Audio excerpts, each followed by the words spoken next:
Alright, it's time. I can no longer put it off. We have to talk about the Vex. Look, if you're somehow clicking on this video before seeing any other videos that I've recently made, I'm very sorry. The YouTube algorithm has served you the worst possible one. You have stumbled onto part 6 of the second to last part in a series on the lore of Destiny, a 12-year game franchise that has just been cancelled and is now in indefinite hiatus. If YouTube has decided that this is, for whatever reason, your first exposure to my channel, please know that my lore explanations are usually, better than this. You're more than welcome to stick around. That might actually be a really funny experience for you, but just don't hold it against me when things get really weird and messy. For those of you who do know my channel and have been following along with this Destiny series the entire time, you can tell that something's different today. And that's because this one damn near broke me. As I've said in most of these videos, for my own sanity as one man trying to make 7 of these videos entirely by himself, I am trying to keep them to an hour maximum. This one isn't an hour. I haven't finished editing it yet, but I know it's at least an hour 10, and even if it hits that, it's going to be the very slimmed down version. The Vex and their associated factions are one of the most paradoxical groups in all of Destiny.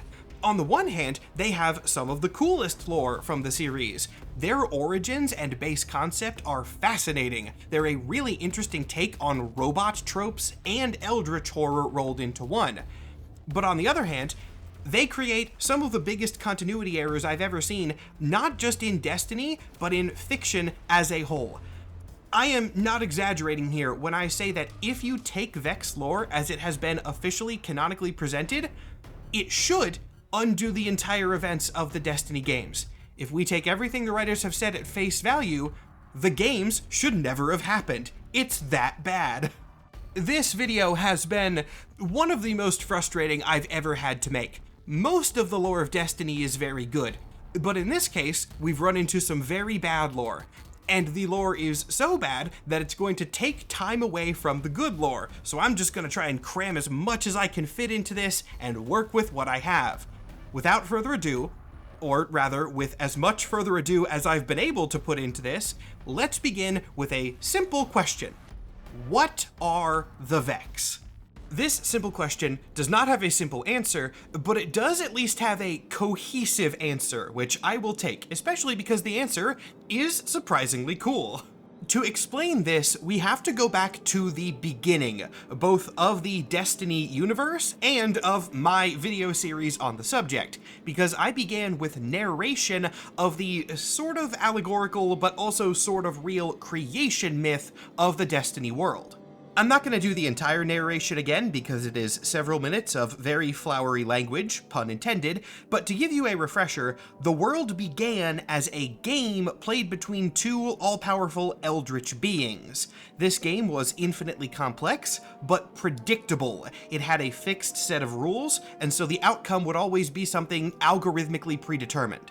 As a couple of you noticed, because I not very subtly directly overlaid it onto the narration's visuals, this game is compared to Conway's Game of Life. So now I have to explain what that is. I promise this is a Destiny video. Conway's Game of Life is a simulation experiment kind of thing, created in 1970 by mathematician John Conway. It looks like an infinite grid consisting of individual squares, and each square can exist in one of 2 states, which we will call alive or dead. Boiling this down to very simple terms for the sake of time, the state of each square is determined by its neighboring ones. Isolated or overpopulated regions will die out, and balanced ones will enter these really interesting patterns, and at high levels, these patterns can look very complex. This game is available for free online, so you can screw around with it as much as you like, but here is one particular example of these patterns, and they kind of look like living things. You can see life cycles and reproduction. Obviously none of that's really going on, but it's a nice little simulation of life, hence the name of the game. So, does the comparison of the Destiny universe to the Game of Life mean that the world of Destiny is a simulation? No. Well, maybe, but for the sake of not going down a rabbit hole, no is good enough. Remember, this is a comparison, not a one-to-one. All that this comparison really means is that the universe did operate on those fixed rules. And then, to speedrun the remainder of the myth, one of the gods became bored with how predictable everything was getting, injected a piece of itself into the game, and in the process basically created magic. This pissed off the other god, so it did the same, and the two began fighting. Their fight then made the game spiral out of control, and that created the universe as we understand it. But the original game was not entirely destroyed. It did not get deleted with the new universe taking its place. The new universe just sort of grew and overtook it, meaning that tiny fragments of the original game still exist. And that is what the Vex are. These beings are essentially the individual squares and systems from Conway's Game of Life. But whereas Conway's Game of Life has 4 rules, the original Flower game had billions at minimum, and so the patterns that the game could produce were far more complicated, leading it to it looking more like actual life as we understand it. Bits and pieces of this pseudo-life survived the battle between gods and got spat out into the new universe where they just kind of kept doing their thing. They didn't really grow and change with everything else because they didn't have their own independent goals outside of their programming. They were more of an algorithm than a consciousness. The only quote-unquote desire within their algorithm was to grow and to spread and to propagate their pattern to as many places as possible. So that's what they began doing. They began taking over things and expanding to consume reality. The Vex are, as I like to put it, basically eldritch horror data points. In this way, the Vex are not really robotic. The Vex are the code. The Vex are the programming driving their own existence forward. So, natural follow-up question then, why are they robots? Because if you play Destiny, you've definitely shot some robots. The answer to this question actually is simple for once. Audio-only listeners, you might want to turn to your screens for a second. Don't worry, I got you. This is not a Vex, not in the most technical terms. This is the Vex. When the original pattern program was shot out into new reality, it did not take the form of cool robots, it took the form of microorganisms, unicellular creatures called radiolaria. Radiolaria are actually a real type of microorganism, though of course the Destiny version is like a specific, more sci-fi version.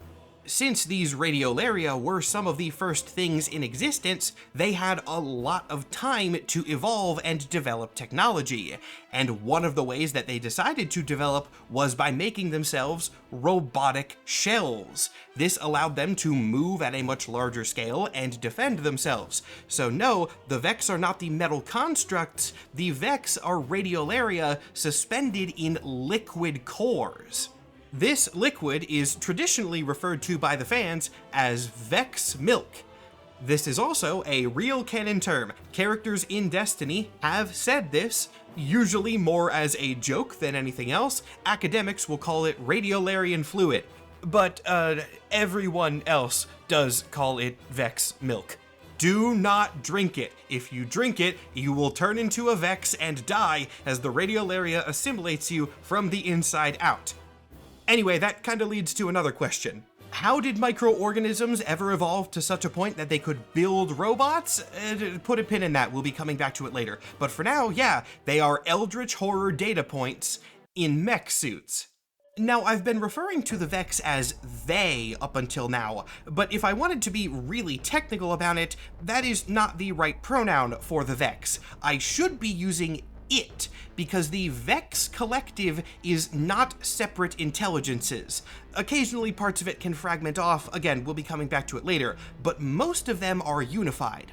The radiolaria are fundamentally connected to each other on a quantum level, to such a degree that they canonically don't even have language. Vex don't need words or symbology, they can transmit information through concepts that are just fully formed. Let's do a little thought experiment with this right now. I am currently looking at a real bookshelf in my office. for some information on it, it is a white bookshelf. It is 4 shelves tall. There's a bunch of comic books on it, a lot of Marvel in particular. There is the first appearance of Dr. Voodoo on there in Strange Tales, which is pretty cool. What else? There's a Doomslayer action figure. There is a Gigi Murin plushie, and a bunch of other things, but that's enough for these purposes. If we were both Vex talking to each other, I would not have said any of that. I have to communicate to you through language, so I gave you descriptors, but the Vex would just give the concept of the bookshelf in its entirety immediately. And not just visual information either, conceptual and contextual information. Amazingly, the Dr. Voodoo comic is a really good example of this, which is funny because it's been there for a while and I didn't put it there for purposes of this video.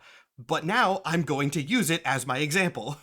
The Marvel character Dr. Voodoo is a sorcerer, particularly in the field of necromancy and spirit work.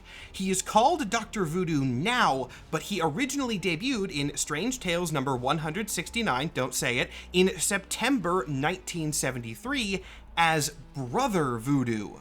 If you looked at this comic, you might not immediately know that this is the first appearance of Dr. Voodoo, because it has a different name on the cover. But that information is part of the history. It's very important to understanding this character.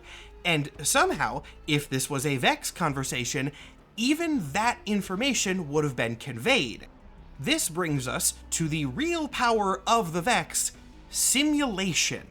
The Vex have a very unique, we'll call it biological advantage when it comes to computing. They are incredibly tiny, they are microscopic organisms, but since they are all interconnected as part of one programming set, they can share information very fast. This meant that in the early stages of their evolution, they were very quick at cracking quantum theory. The reason that the Vex have such incredible technology is because they can manipulate things at a very small scale, but then move that information at an extremely large scale. This also happens to be the way that they made robots for themselves. Their understanding of physics became so complex that they pretty quickly harnessed stars and then used the atomic forces in there to synthesize and alter heavy metal elements. Their status as hyper-advanced quantum computers also means that they can run full-scale simulations of reality. And since the Vex predate the universe as we know it, their simulations can go all the way back. Every single Vex unit contains a simulation of the entire universe inside of it. This is how they can get contextual information. If a Vex wanted to know what the deal was with my Brother Voodoo comic book, it would take that comic and then internally run a universe-scale simulation filtering for information matching what it sees in reality, meaning that it would eventually get not just info about the thing it's holding, but all events leading to it. They can also extend these simulations into the future, meaning that they can extrapolate possible outcomes. When somebody fights a Vex, that Vex has, in theory, run that fight internally infinite times, and then decided on a course of action it needs to take to achieve the most favorable result. This begs a question: why have the Vex not won yet? I mean, they're an impossibly ancient army of fundamentally interconnected quantum robots who have access to not only all information about the existing universe, but also the ability to predict future outcomes. They should have won, right? Like, how can any force stand up to these things? And in a lot of fictional universes, yeah, the Vex would dominate, nobody else has any chance. But in Destiny, things work differently. I'm gonna call back to the first video that I made and specifically cite a joke, but also very accurate line about the nature of Destiny's magic system. The magic of Destiny is about telling science to go fuck itself. And the Vex predate that magic. This right here is an inspired piece of world building, so writers among you take notes. In Destiny, magic is a form of reality warping. There is no magic and science are two sides of the same coin stuff going on here like a lot of fiction likes to do. They are separate systems running in parallel, and by wielding the magic of the light or darkness, you can temporarily change how the laws of science function. The original game between gods didn't have these systems yet. The introduction of those systems were what caused the gods to start fighting in the first place, and that game is where the Vex come from. The Vex can't do magic. Sure, the Vex can simulate an entire universe whenever they want, but they don't know how the light and the darkness work. That is not part of their programming, and they cannot replicate it. This means that the moment they have to simulate something which has paracausal powers, they can't do it. They just have to approximate it, which means their simulation predictions become less accurate. And the more and more times that happens, the further their simulations start to drift. This is the canon reason why the Vex have not dominated reality yet. They can do quite a bit. The Vex have destroyed and assimilated many planets and civilizations, but the moment they run into a civilization which has magic, they are reduced from universe-assimilating quantum supercomputers to robot with gun. A smart robot with a cool gun, sure, but that is less effective than they are everywhere else. Put the Vex into any other universe. If that universe does not have magic, or even going further, a specifically illogical, science-defying form of canon magic, it's game over. But in Destiny, most important powers have magic in one way or another, and even the few that don't are close enough to magical forces that it skews the simulation anyway. This is one of the coolest examples of the sci-fantasy genre ever. Destiny really said, yeah, we have science, and yeah, we have fantasy, and the fantasy is specifically why the science is not winning.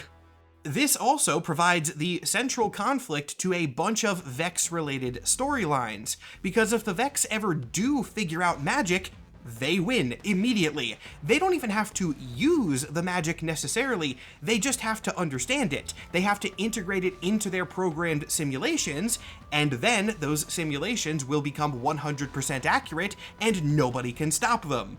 Actually, this is what the first Destiny campaign was about 12 years ago.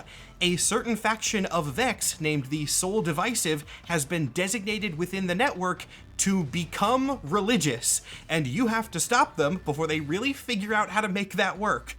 To do this, the Guardians had to break into a dimension known as the Black Garden, which is weird and hard to describe, but intentionally so, at least. The Black Garden is described in lore as the birthplace of the Vex, though this is never really elaborated on. The best theory, based on a lot of different lore entries scattered across over a decade, is that it is the fragment of the original game which the Vex spread from. Importantly, it is not the home of the original gods, the Gardener and the Winnower. That is weird and eldritch and beyond human comprehension. This is the original simulation game they were playing. This is the board, not where the gods themselves existed. Over billions of years, the magic of the new reality seemed to begin bleeding into this realm as well, making it a very strange liminal space where the laws of reality exist, but don't really apply in the same way that everywhere else has them. And the Vex, after learning about magic through a fateful encounter with the hive god Oryx, began running faith experiments on the magic they could find in their garden.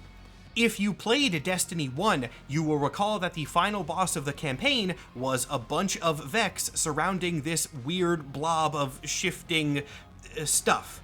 That stuff, called the Black Heart of the Black Garden, is a Vex attempt at simulating magic. It never fully got there. This stuff is not true darkness, but it got damn close, which is why we had to go blow up the Vex before the experiment concluded. Fortunately for everybody else, this experiment was not replicable. It was running because of the interference of the Witness, the game's main villain who is the cause of most darkness magic stuff over the series. As with everything in the Black Garden, the lore around this is vague, but from what I can tell, it seems like the Witness entered this area a long time ago and intentionally left a little fragment of darkness magic, hoping that the Vex would cultivate it, later understand how the magic worked, and then, because they were operating on Witness magic, be assimilated into its plans rather than the other way around. Basically, it was the Witness trying to claim the Vex before anybody else could, or they could develop magic on their own terms. So now that that seed is destroyed and the Witness is destroyed, no more worrying about that. That is just a theory, though. Other theories exist, and I'm gonna be entirely honest, this is retcon weirdness.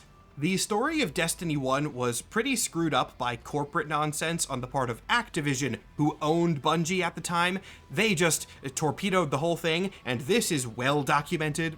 Look, I'm not gonna defend Bungie corporate by any means. I will go into that a little bit in the next and final Destiny video that I'm making, but I will, at the very least, always be grateful that Activision didn't get to fully control everything, because if Activision had their way, Destiny would have ended up like Call of Duty, with an entirely new game every year instead of one continuing thing.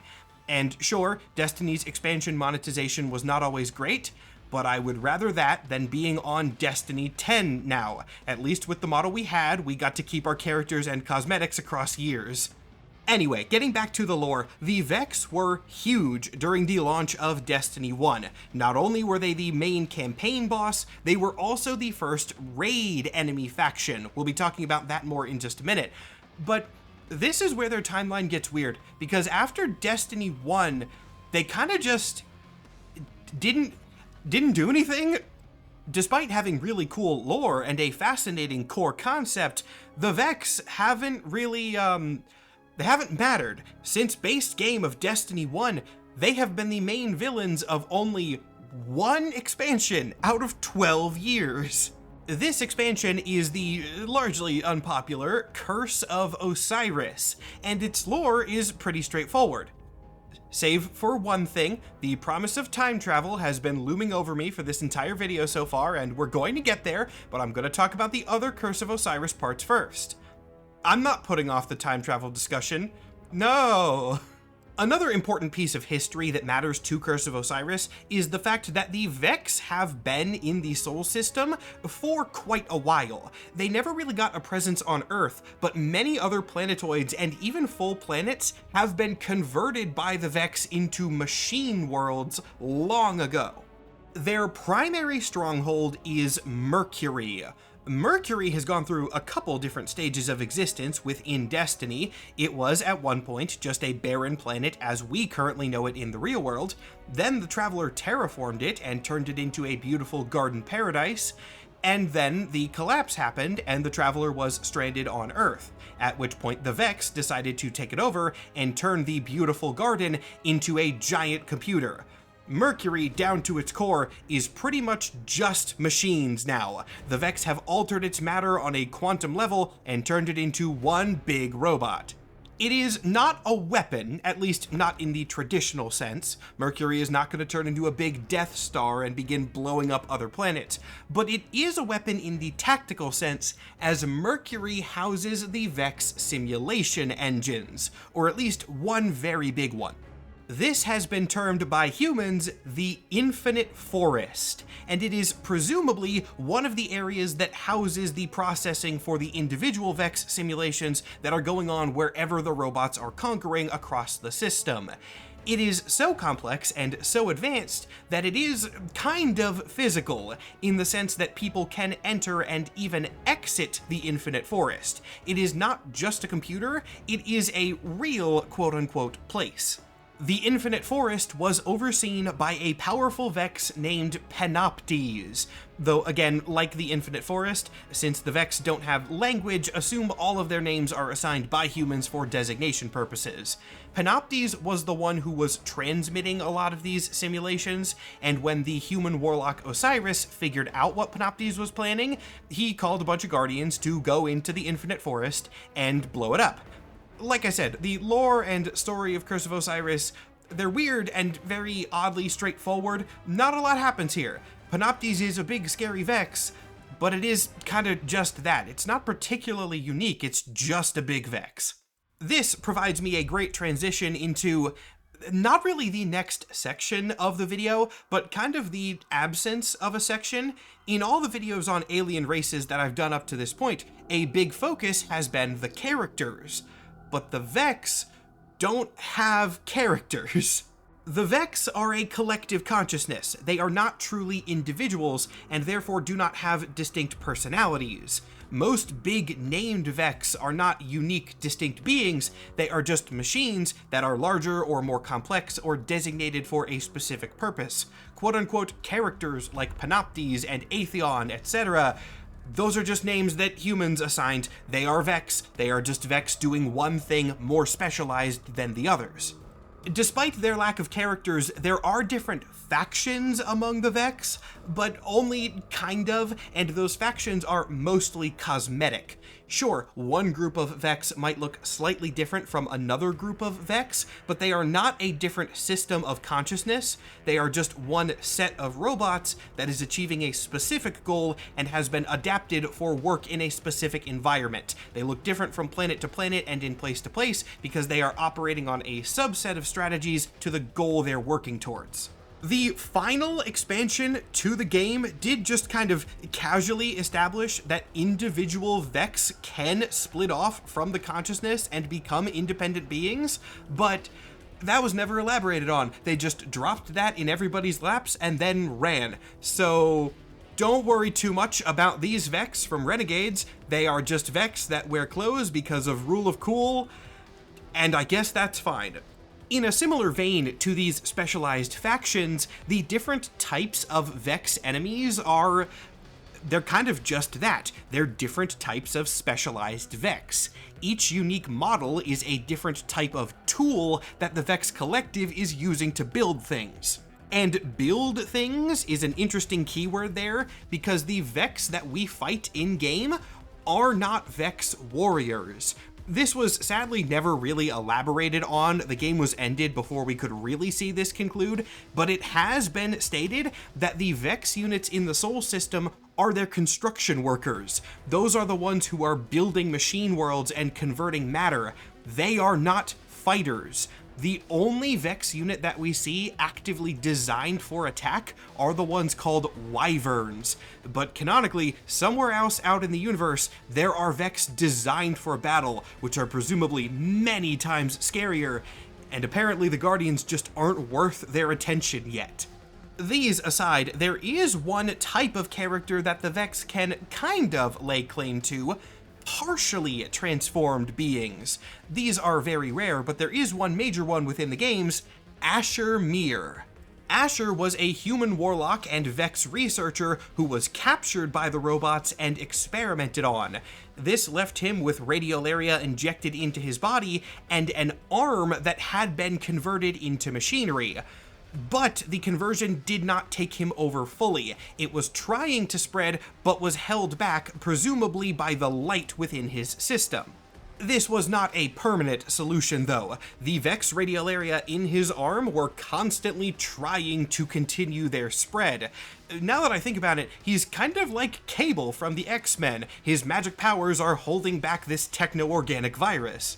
Asher was a really popular character within the fan base because he was, horrible, but horrible in that very specific grumpy old mad scientist kind of way that made him very endearing.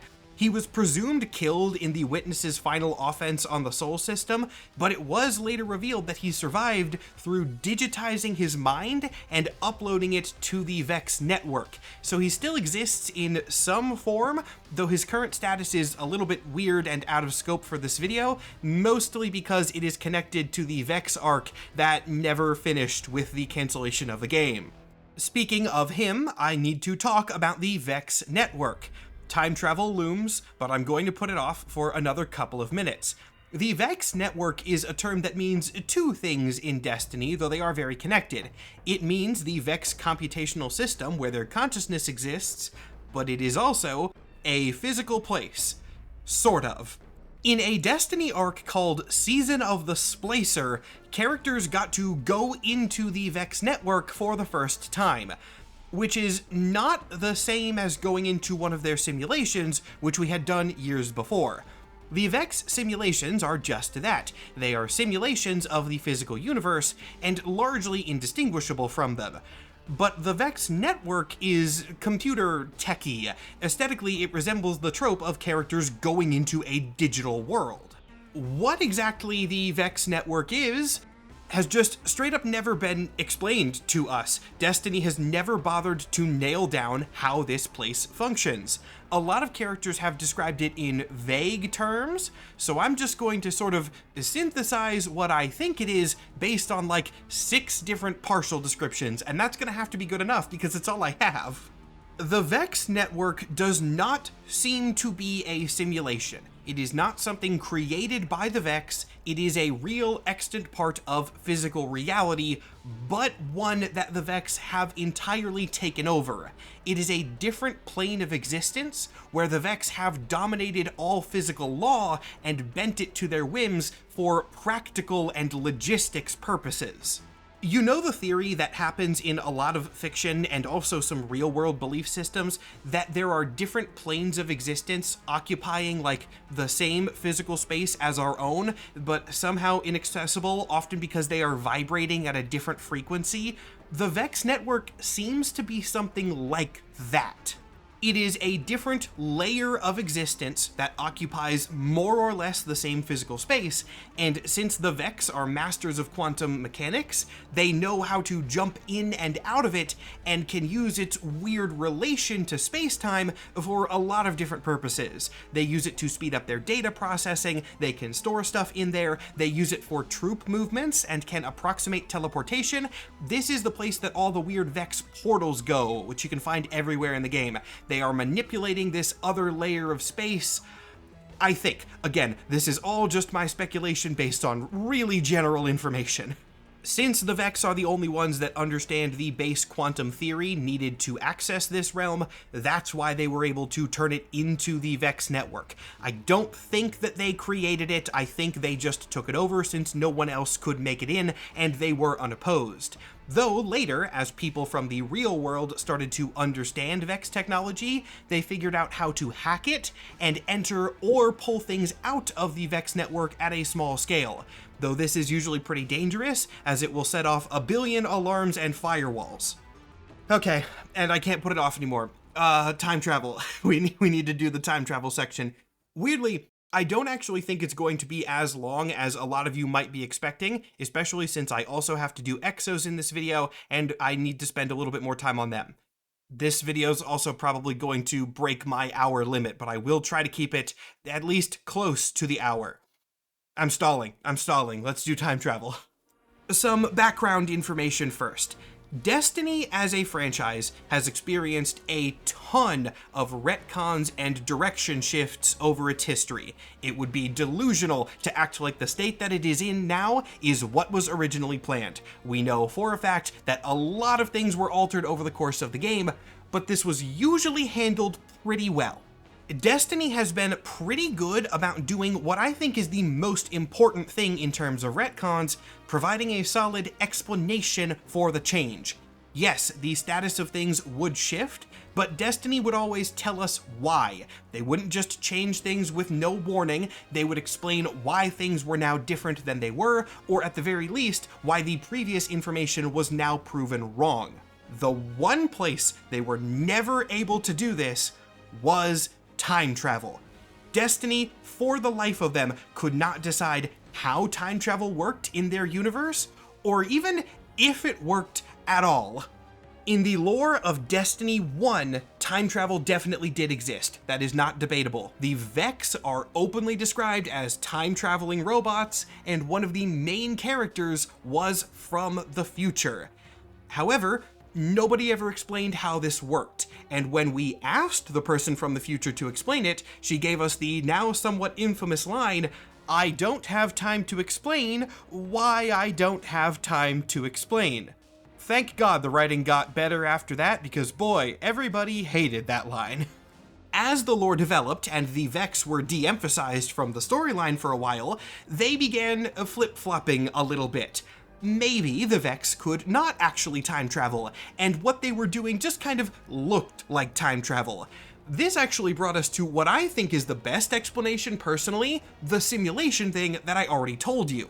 Personally, I think this makes the most sense. The Vex cannot actually time travel, but they are capable of simulating universes, which means they can kind of time travel. Sure, they cannot literally pull Vex from the past or future, but they can pull Vex with information from the past and future, just because those Vex have simulated it and are now existing in present reality. I like that. I think that works the best. So naturally, it's not what they stuck to. At other times, the Destiny writers decided that yes, absolutely time travel does exist, 100% for sure.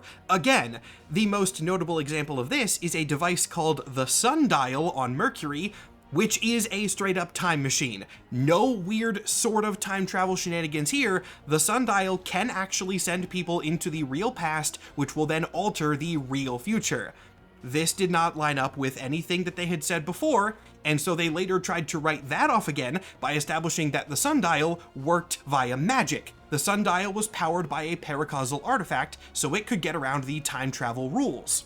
But then, in the most recent expansion of Destiny, they established that nothing can send people into the past. It is entirely impossible, even for magic users. They say this as openly as they possibly can. They leave no ambiguity. I'm gonna read you part of a mission transcript here, a conversation between Ikora Rey, who would be a reliable source on these things, and another character who's too complicated to get into now. But this is how it goes. Ikora says, "The Vex can manipulate timelines, but they can't send a subject back in time." The other character replies, "At all? Not even after they've been brought forward? Can anyone do that?" And Ikora says, "No, not even the light can do that." Then there's also the problem of the Vault of Glass, which is the first raid from Destiny 1. The Vault of Glass was a very powerful Vex stronghold, and within the walls of the vault, the Vex could rewrite time. That is 100% confirmed. It is what the raid was about. The boss is named Atheon times Conflux, and all of the weapons within the vault are things that can affect the time stream, to such a degree that they can trap people in time loops and even erase people from the timeline, including the past. So we can't send people back to the past, but we can erase them from the past, apparently. But then later pieces of lore established that the Vault of Glass is contained within the Vex network dimension. So it doesn't necessarily have to follow the same laws of space-time, because the Vex network exists on a different wavelength of space-time. But if the Vex can alter time within that different wavelength, then why can't they alter time in the main universe? If you can alter time in half the universe, then you should be able to alter it in the other half, right? Plus, there are future Vex in the game. There is a faction of Vex who look different, and this has been explicitly stated to be what the Vex look like in certain future timelines. But then again, maybe those are simulated Vex. Those are Vex from a future that they programmed, and then they pulled them out of the simulation into reality. So they were generated in a sped up simulation of the future in the present? It's a mess. It's a total mess. The time travel lore of Destiny sucks. The Vex have been described as time traveling, but then also not time traveling, but then time traveling but only in specific ways, and then they said that other people can time travel, but the Vex can't do it, and then the Vex could time travel again, and then they said no, nobody can time travel, not even the Vex, but the Vex can still do something kind of like time traveling. Genuinely, I could spend probably 2 whole hours just trying to piece together how all this works, and I don't think I would even land on a solid answer. There is an answer, though. There is a relatively recent canon official answer as to how time travel works, as stated publicly by Bungie writers. The problem is that I think the explanation is awful. Bungie's official canon stance on Vex time travel is that they cannot go back to the past, but they can visit alternate timelines. Essentially, they've done a multiverse thing. There are infinite possible timelines within the Destiny world, infinite real timelines, not just Vex simulated ones, and because of their weird quantum machinery, the Vex can move between those. That makes sense until you start thinking about it for half a second. The problem with this is that it gets around the whole Vex can't do magic thing. There are infinite timelines, and we know for a fact that those other timelines have the light and darkness magic system in them. If they didn't have that magic system, this wouldn't be an issue, but they do. The core concept that makes the Vex interesting is that they can simulate everything but the magic. That makes their simulations flawed, and it's the reason that they haven't won. But if they can just try out every plan and then hop into a different timeline that is 100 years progressed into the past, then they should know how the magic stuff plays out. This doesn't make any sense. So you have the main Destiny timeline, and in that timeline, you have Vex that seem to be from the future.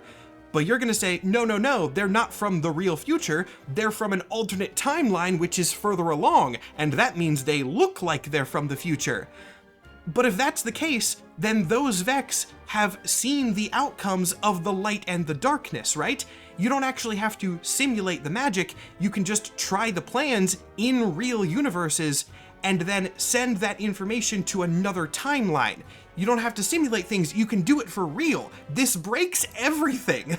I don't mind the idea of hopping timelines if all of those timelines are progressing at the same rate. If they all start at the same point and then go forward, that's fine, because you're just jumping from universe to universe, but they're very, very similar.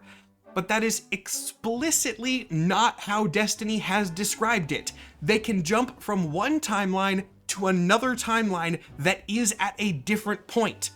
So they are just time traveling then. Like, for the Vex, for a collective consciousness that transmits information, this is time traveling, but with extra steps. I might have to draw a diagram and put it on screen for this. We're gonna see how I feel when I get to editing of this video. There are infinite timelines, and there are infinite connected Vex networks across all of them, and all of those timelines are progressing at different rates. This means that somewhere in the infinite expanse of time, the Vex are going to win. They're going to come across one very narrow case in which, let's say, the Black Garden Plan succeeds, right? And if the Black Garden Plan succeeds in one timeline, then they're going to transmit that information to all of the other timelines, and they win. Under the system that Bungie has officially described, the Vex win. So that's not how it works. That can't be how it works. I don't know, man. You see why I was dreading this time travel explanation, because it creates a paradox, funny enough. The Vex had one weakness, one singular flaw that was both really interesting narratively and also made perfect canon sense. They couldn't do magic. That was the thing. And they had to provide an explanation that specifically gives them a loophole for that. And I know what some of you might be thinking, a very reasonable thing to think. Maybe the Vex are just always fated to lose. Maybe Destiny and fate and stuff is going to make it so that they always fail in every timeline. No, they win in at least one of them. We've seen it. We have seen a possible dark future in which the Vex do win. If they could really transmit information to and from every timeline, that timeline should be all the timelines. So, I don't know. I don't know how the Vex time travel or don't time travel, because the official canon explanation, it's bad. It's awful. Everything else in Destiny lore is so good, but time travel just, by definition, doesn't work. If you want an explanation, use mine. Use the one that I presented about them simulating futures which aren't perfect because of magic. That's what I think of them as doing, because it actually functions more than the canon one. I hate this. I will always hate this. It is the biggest dropped ball in the franchise. But since I don't have anything positive to say about it, and I do have other things to cover, let's just move on. Exos! I like Exos. I promised that I was going to cover these way back in the humanity video because they are not Vex, they are one of the playable species in the game. The Exos are part of the forces of humanity. But they are very Vex connected, which is why I'm covering them here. Now, the Exos do have a ton of lore, and I'm going to try and get as much as I can fit into this video, but it is still admittedly not going to be everything. Putting them in the Vex video was also the way that I could excuse giving them more time. The humanity video was packed already, and I knew that the Vex didn't have characters and things for me to discuss, so splitting their video between Vex and Exos was the best way that I could allow them more coverage. The history of the Exos goes all the way back to humanity's golden age, when they were created by a brilliant engineer named Clovis Bray. Clovis is a very important figure in Destiny lore, and he also created a tech company named Clovis Bray. If you think that him naming the company just his own name is maybe a sign of some arrogance problems, yeah, I would compare Bray to Elon Musk, except when Clovis said he was going to make cool robots, he actually did it, so I suppose that's a point for him. Even before creating the Exos, Clovis was a man obsessed with his family and lineage, but not really in a positive way, more in that narcissistic way where he viewed his descendants as a way to preserve his own glory and legacy. He was a dick to everybody, but especially his own kids. For example, at one point, Clovis decided that his son, unsurprisingly named Clovis II, needed to be better rested so that he could be more effective in his work. This is not necessarily a bad thing. Actually, Clovis wanting his kid to get more rest is great. But the way that he decided to achieve this was experimenting on Clovis II in an attempt to remove the need for sleep altogether. This plan backfired so horribly that it created a new prion disease nicknamed the Clovis Curse. The Clovis Curse did technically remove the infected's ability to sleep, but not the need for it, and it got hard-coded into Clovis II's DNA, meaning all of his descendants would be extremely vulnerable to it and likely die of lethal insomnia. Clovis tanked his entire legacy, the exact opposite of what he was trying to achieve. The Bray Exo Mind project begins to make a lot more sense in the context of who was running the ship. It was an immortality program. The hope was a pretty classic sci-fi archetype, transferring a human mind into a robotic body so that they can live forever. A very kind and altruistic goal, kind of by proxy, as of course Clovis's main goal was to put himself into an Exo. But hey, if he could do that for other people and cement his glory even further, that was all the better. He was successful in his operation pretty quickly, but only in some areas.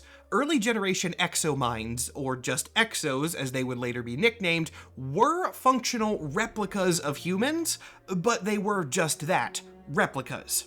Describing the early Exos has actually gotten a lot easier thanks to real-world developments since the Destiny lore started. They are essentially AIs. Basically, all that Clovis was successfully doing was taking a full set of somebody's memories and personality traits, scanning that into ChatGPT, and then creating a robot that was trained on that data to act much like the person in question. There was no actual transfer, they were robot clones. Being the type of man that he was, this was not good enough for Clovis. He needed himself to survive into the future, not some cheap replica. And I guess I can't fault him for that. Screw AI, human-made content is better. But even with Clovis's own opinions aside, the Exo project was nowhere near ready for any purposes. The Exos were not truly immortal. Even the replicas would eventually degenerate and shut down. They would last for a while, but not forever, and Clovis, I mean, we know at this point he's very all or nothing. Unfortunately for him, what he was really looking for at this point was a method that could transfer a human soul into a new vessel. Science had kind of gone as far as it could go at this point, but there were options other than science available. See, Bray Tech had a lot of aerospace under their umbrella, and while some of their researchers were exploring the moon, they discovered an object which they would name the K1 anomaly. The anomaly was well, no one was really sure at the time. Nobody knew what this thing was or where it had come from, which was especially odd as the anomaly appeared to have been on the moon since before the Traveler's arrival. Eventually, Clovis decided to investigate the anomaly personally, and by doing so, communed with an entity channeling power through it. This entity was an odd, statue-like being that Clovis named Clarity Control. Clarity quickly began to consume Clovis's entire life, as the entity promised him the secrets to true immortality, saying that all he had to do to achieve this was two things. One, set up a base on Europa, one of Jupiter's moons, and two, begin experimenting with Vex technology. The base was the easy part. This was the research facility known as Deep Stone Crypt. This crypt was lost during the collapse, but remained as the long-fabled birthplace of the Exos, so a lot of people spent time looking for it in hopes of finding valuable technology, and it ended up being a raid location later in the game. The more difficult part was the Vex, though. This was long before the events of the game, so where was Clovis going to find a Vex? Remember how I said that the Vex had a minor presence in the Sol system way before the Traveler and all the magic-y things began happening? Yeah, there were a couple of them around. Never a full incursion, but enough that some were discovered and taken as research samples during the Golden Age. Clovis stole one of these. Using this, Clovis was able to reverse engineer access to the Vex network and build a giant artificial portal on Europa. Yeah, Clovis is the reason that the Vex have such an increased presence in the Sol system. He opened up a doorway to a system that they had already entirely conquered and converted. That wouldn't happen until a bit later, though. A full-scale Vex invasion would not occur until a bit closer to the collapse. For a while, this was actually a pretty successful project, as Clarity was not entirely manipulating Clovis. It really did have the secrets to immortality, and Vex tech was one of the ingredients. It turns out that by taking Vex radiolarian fluid, or milk, whatever, same thing, and exposing it to darkness, yes, capital D darkness, generated by Clarity Control, Clovis could synthesize a new substance that allowed for the soul transfer he was searching for. This goes back to the whole light forgets, darkness remembers thing from my first Destiny video. Darkness can serve as a magical vector for memory, and the Vex technology is complex enough to support it. So by combining these two things and running that through an exo body, you have successfully taken the soul of the original person and ported it into this new form. No replicas, no copies, no weird cloning. The darkness moves their essence from one body into another. This is an incredible discovery, and also dangerous as all hell, because if you'll recall, if and when the Vex ever crack light and darkness, game over immediately. Or technically, it already should have been game over by the stupid new time travel rules, but I'm not going to start that rant again. Fortunately, Clarity Control's darkness was extremely powerful and capable of suppressing Vex intelligence so that the information did not spread to the rest of the network. This is likely possible because, as it was later revealed, Clarity Control was a fragment of the Witness.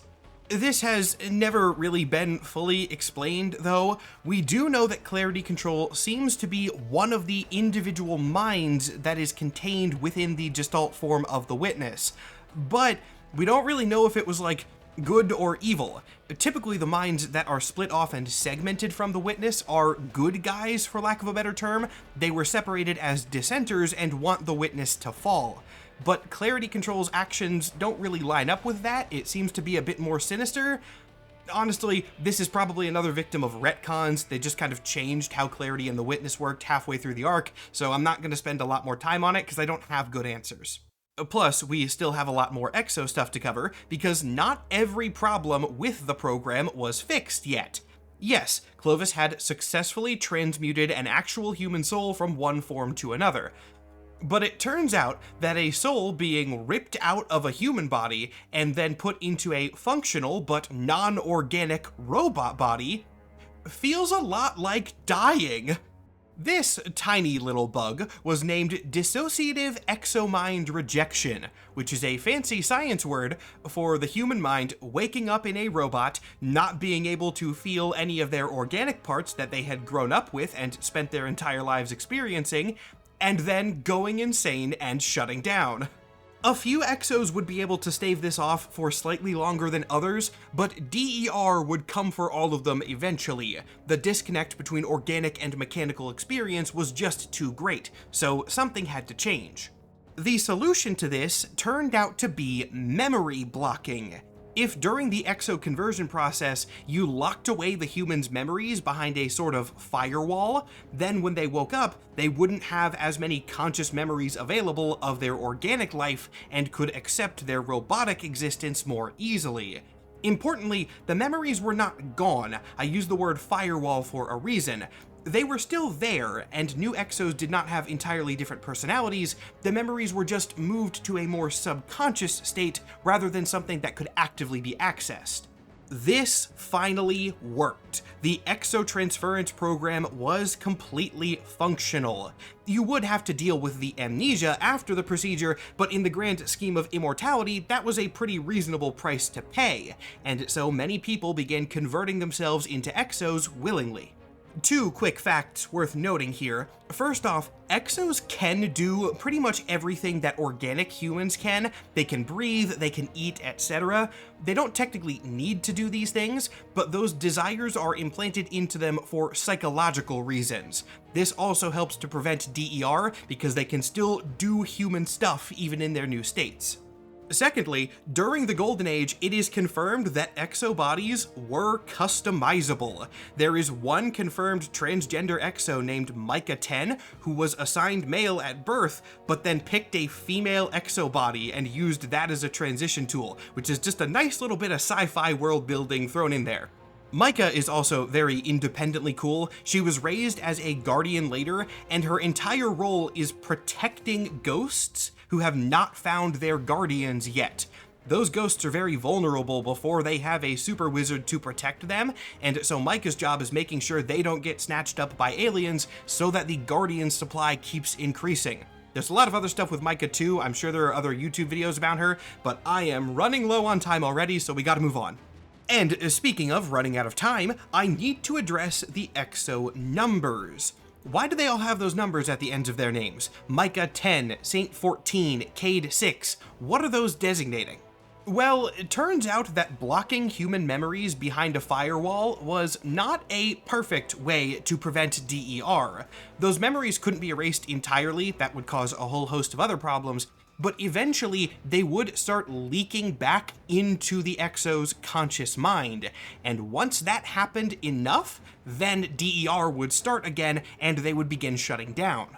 The only way to prevent this is for an Exo to get their mind wiped again, actively blocking all the memories back, essentially resetting them to zero. At this point, a little mechanical hardware counter somewhere in their body ticks up to another iteration, and they start from scratch, with a new number designation. So the first time an Exo is created, they are Exo 1. Once they have lived long enough and experienced DER, they have to reset and become Exo 2, and so on. The number is how many times their memories have been erased. This is sad, but it is, at the very least, pretty much normal amnesia. The memories are just put back behind the firewall, their personalities are not altered noticeably, but there are some minor changes that can stack up over time. For example, Exo 2 and Exo 5 are going to be very, very similar, and then Exo 40 and Exo 44 are going to be very similar. But Exo 2 and Exo 44 are going to be entirely different people. The revelation that the amnesia would need to be repeated was understandably not very popular among the people who had already become Exos, and the program lost a lot of its reputation very quickly. But at this point, there were already a lot of Exos out there, and this was just the way things were going to have to be. And that is, in essence, how Exos work. You now know the highlights of their history, but I do still need to take some time to go over notable Exo NPCs. I'm just gonna have to accept that this video is going to run long, there's no getting around it. I also need you guys to know that this one has taken me so long to make that it is currently, less than 24 hours before this video is supposed to go live, and I'm still in the recording phase. Oh God. Cade 6, we will start with him, everybody's favorite gunslinger. Cade's history is actually surprisingly quick to summarize. We don't know too much about Cade's early life, but I had to save it for this because it is connected to the Bray family. When he was human, Cade was a soldier, and one who had accrued a lot of gambling debt that he was unable to pay off. To get that debt out from under him, he accepted some never explicitly stated but definitely shady mercenary work for Clovis Bray, and in the process of that, was converted into an Exo. He worked for Bray for a very long time, eventually becoming one of his permanent security staff, and then eventually he died and was later revived as a Guardian. And that is actually all that we have 100% confirmed. You'd think there'd be more, but no, most of Cade's history is post-revival. As a Guardian, Cade was a very successful hunter, and was eventually forcibly promoted to Hunter Vanguard through the notorious Vanguard Dare. See, the nature of hunters means that they usually don't like being cooped up in an office. They want to go out into the wild and do field work. So nobody wants to be the Hunter Vanguard, and another method of election had to be set up. There's a common misconception among Destiny fans that the Vanguard Dare is whoever kills the last Vanguard has to be Vanguard next, but that is not how it works. That would be insane. That is only the way that Crow, the current Hunter Vanguard, gained the position because Cade picked that as his Vanguard Dare. The way that it actually works is that it changes every time. The current Hunter Vanguard sets up the terms of their dare, and whenever that is fulfilled, then the role changes. This is kind of an informal system, and technically the dare that led to Cade taking the position was not made by the last Vanguard, but in honor of him. The story of this is a little bit hard to follow because it is written from the perspective of Cade 6, and thus is a bit intentionally rambly, but I will do my best to explain it as quick as I can. Cade and his best friend at the time, a man named Andal Brask, kind of made a Vanguard dare with each other, which any hunter can technically do, as usually the current Vanguard is happy to pass the position on. The dare was a bounty on an Elixni mercenary named Taniks the Scarred. Whichever of the two killed Taniks would get to take all the glory, and whoever lost would have to become the Vanguard next.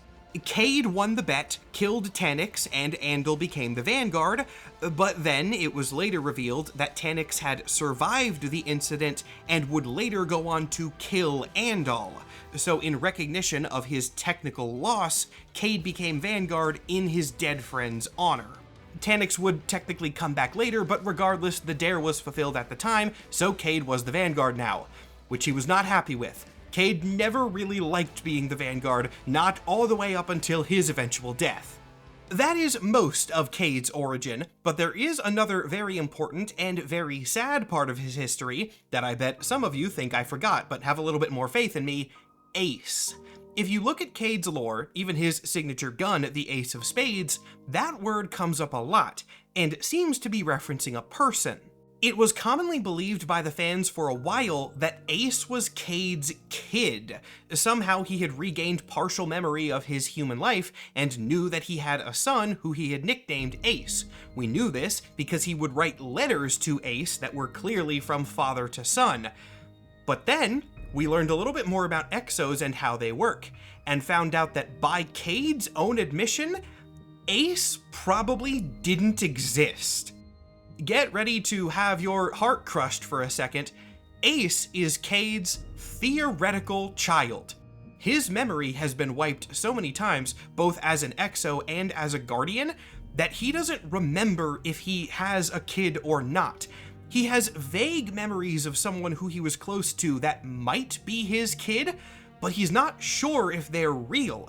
And so Ace is a sort of character that he has invented for his own sanity. He writes letters to a kid that he doesn't know if he ever had, also knowing full well that that kid would have been human and therefore died a very long time ago. Yeah, Funny Robot Man has one of the saddest lore beats in the entire Destiny franchise, but it's very well written, and this tiny little fact says a lot about who Cade is as a person. He might seem like an idiot hotshot, he might actually be an idiot hotshot, but in addition to that, he is a very caring and sentimental man at his core. Or at least, he was. R.I.P. Cade 6, I will forever mourn your death, along with the death of the entire Destiny Forsaken expansion. God, I hate content vaulting. Okay, now I gotta go back to moving fast. Who next? Bray family, Bray descendants, let's do them. We will start with Elsie Bray, mostly because I'm not gonna spend a lot of time on her. Don't get me wrong, Elsie has a ton of lore to her. She is the granddaughter of Clovis Bray, and given that she contracted the insomnia prion disease that was now in her family line, she was converted into an Exo to save her life. As such, she became immortal and was able to live through the collapse. She saw the Golden Age, the Dark Age, and the City Age, and eventually, the future. A bad future in which Eris Morn goes crazy, gives herself to hive magic, and then teams up with the forces of darkness and the Vex and a bunch of other nasty forces to blow up the Traveler and win. Yeah, remember a while ago that I said there was a timeline in the game where the Vex win, one that we actively saw? It was this. In the original Destiny 1 base game, Elsie, then known as the Exo Stranger, was a time traveler from an evil dark future going back to the past to try and prevent it. But now, time travel has been retconned entirely, you cannot go back to the past, and what Elsie is doing is hopping to another universe. So, nothing works. I'm sorry to Elsie Bray fans, I can't go into her whole story because in the canon it doesn't work anymore. They shattered this character's entire arc and I simply do not have the time for it. It sucks, but don't blame me, blame the Bungie writers who broke time travel. I will talk about her sister a little bit more though, Anna Bray. Anna is not an Exo, she remained human and was later risen as a Guardian, but she's a Bray, so we're going to talk about her here instead of the humanity video. Anna has been a Guardian for a pretty long time. In fact, she was one of the 6 Guardians who held the city lines and saved everybody's lives against orders at the Battle of Twilight Gap. And this is not the only time that she would kind of break Guardian policy. In fact, that's what her entire character revolves around. I've mentioned many times over this series that Guardians lose all memory of their past once they are first resurrected by their ghost. But what I haven't mentioned is that it's kind of taboo to look into your past life as a Guardian. There are a lot of reasons why this is frowned upon. It's not like an outright rule, but typically Guardians are discouraged from trying to figure out who they were before, as it can come with a lot of unnecessary baggage. Anna, somewhat hilariously, didn't really get a choice in this matter, because when she died during the collapse, she died in her office. She died in a Braytech facility wearing a name tag. She had on her person an ID badge reading Dr. Anastasia Bray. She knew immediately. Given that the Bray name was still plastered on ruined facilities all over the Sol system, she kept looking into it, and now has a pretty complete understanding of her past life, making her one of the very few Guardians with that distinction. This turned out to be really helpful, as Anna's engineering specialty at Braytech was as a Warmind researcher. I've mentioned the Warmind AI Rasputin a couple times in this series, though I haven't gone into major detail, but essentially, it was a planetary defense system created by Braytech. It is fully sentient and had a bunch of weapons at its disposal. Despite all the technology Rasputin had, though, it was not able to stop the advance of the Witness and eventual collapse. Around this same time, the Warmind AI ended up willingly shutting itself down, preserving some of its programming so that it could be started back up later instead of getting entirely destroyed. This is a bit of a rabbit hole, but it was a very common fan theory among the Destiny player base that Rasputin is the reason the Traveler stayed on Earth. It was thought that Rasputin fired all of its weapons on the Traveler, crippling it so that it had to remain on the planet and provide defense. But this is not true. It has been pretty solidly disproven. The theory began in the first place because of a lore entry which established that Rasputin had a backup plan for attacking the Traveler, but it never actually used this plan.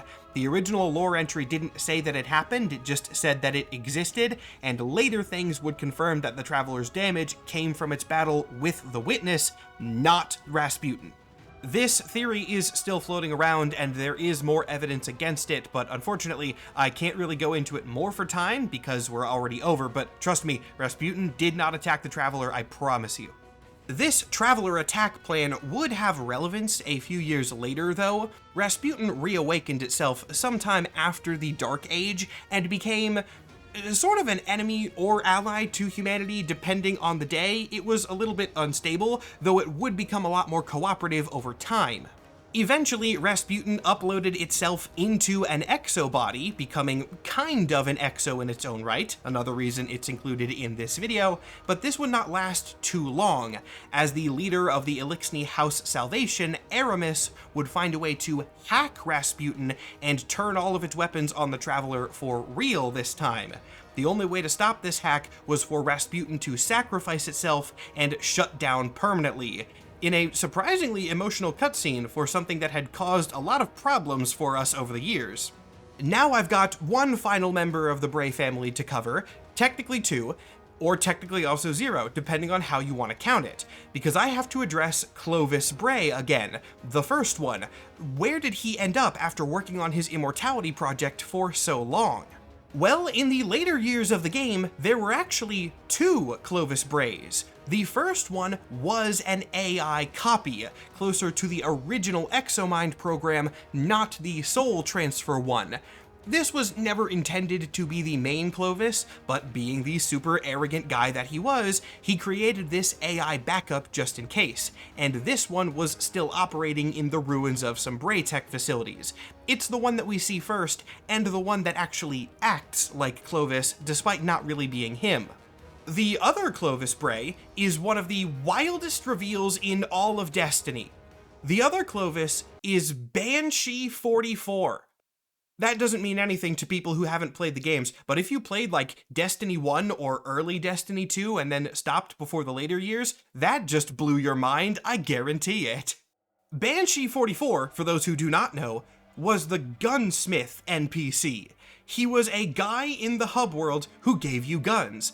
He was never extremely relevant to the lore. We knew that he had been reset many times, he had 44 in his name, and as such, he was very forgetful as his programming had begun to degrade. But like, that was it. He was an old, kind of mysterious exo. And then they dropped that he was Clovis.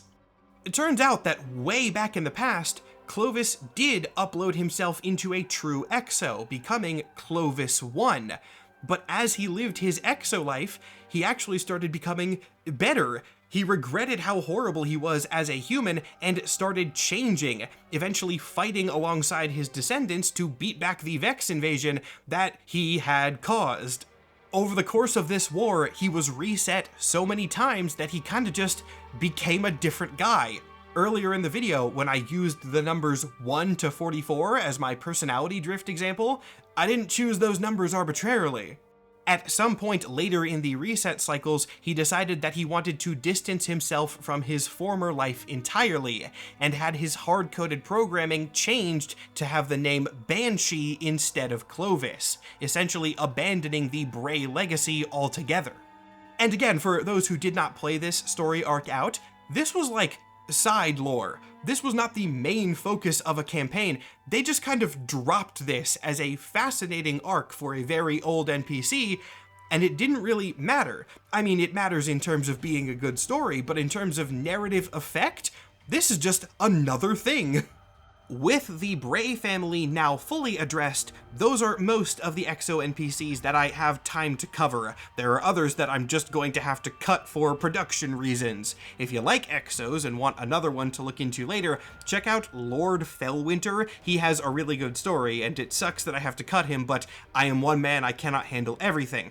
Plus, there is technically one more character I have to briefly address, the Conductor, though I'm really only bringing her up to explain why I don't have time to explain. God damn it.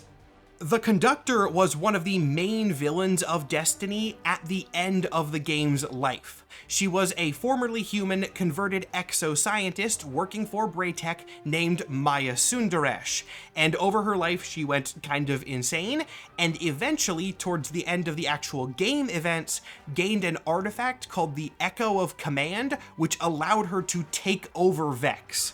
Her narrative role is pretty straightforward. Basically, it seems like Bungie wanted to refresh the Vex as an enemy type.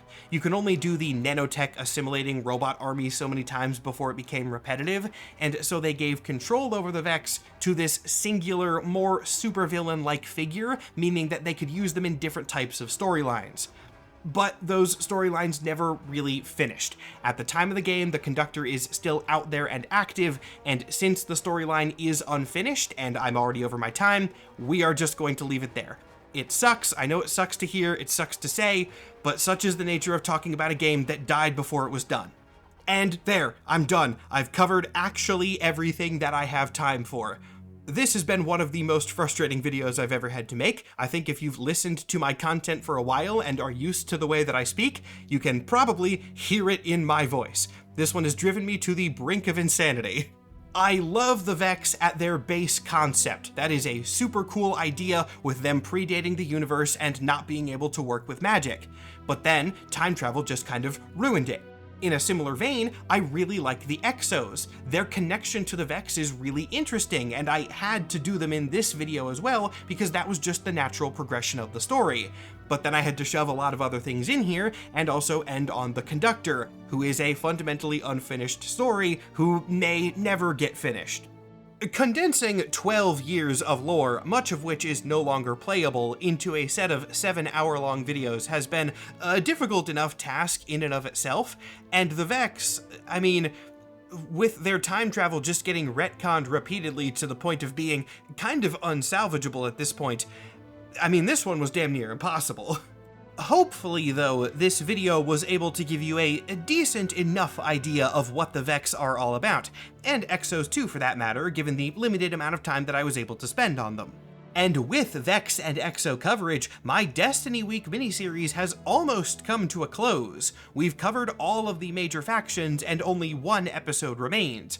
That episode is going to be structured a little bit differently because it is less focused on a singular topic. I'm going to be taking you on a sort of sightseeing tour of a lot of more minor lore elements and things that are worth talking about, but maybe didn't get fleshed out or completed as much as they should. I'm not actually worried about structuring it though. I'm actually quite confident that I'm going to be able to do that in a satisfying way.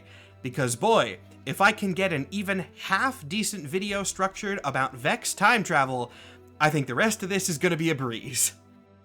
Thank you all so much for watching. As always, I do hope you enjoyed. You all know my conclusion stuff at this point. I'm well over time and I need to get to editing, so we're going to do this fast. My name is Bife, also here on YouTube. As always, I'm recommending him for more details on Destiny. This video especially may have raised a lot of questions, and Bife has probably covered them. I know he has his own video on Vex time travel, but also, it's like 7 or 8 years old, and a lot of things have changed since then, but hey, he can probably enlighten you a tad more. Me, I have a Patreon. You can find ad-free access to my main videos and exclusive videos. My username there is the same as it is here. There's also links all over my page. Very easy to find. I will not speed through this next line though. Extra double thank you to everyone who already supports me over there. It really does help me keep making these videos for you guys. Ruben, most of you know him by now. He does art for me. Go and look at the rest of his art too. It's pretty good. And now, I did it. I did it. The Vex video is over. Did this video turn out well? I honestly have no idea, but I think it's a good enough product and I do have less than a day to finish it, so I'm just gonna say that I did my best. Let's see how it turns out in editing. Thanks for watching!